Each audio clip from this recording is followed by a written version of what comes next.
আমাকে হিংসা করে কোনো লাভ নেই। কারণ আমি এটা জানি, যারা আমাকে হিংসা করছে তারা আমার কর্মকে থেমে দিতে পারবে না। আমি আমার কর্ম দিয়েই আমার এলাকার মানুষের মন জয় করবো ইনশাআল্লাহ। আমি অনেকটা খুশি যে আমার এখন সমালোচনা হয়, সমালোচনা হচ্ছে, সমালোচনা করছে, অনেকেই আমাকে নিয়ে বিদ্রুপ করছে। আমি এতে খুশি। কারোর প্রতি আমার বিরাগ নেই, রাগ নেই, অভিমান নেই। আলহামদুলিল্লাহ, আমি এটা বিশ্বাস করি আমি সঠিক পথে আছি।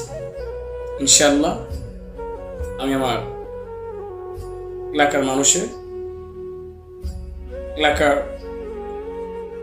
ছোট ছোট পোলাপান, ছোট ছোট সোনামণিদের চেষ্টা করে যাব ভালো কিছু শিক্ষা দেওয়ার জন্য। ইনশাআল্লাহ আমি আমার কর্মের মধ্যে বেঁচে থাকতে চাই।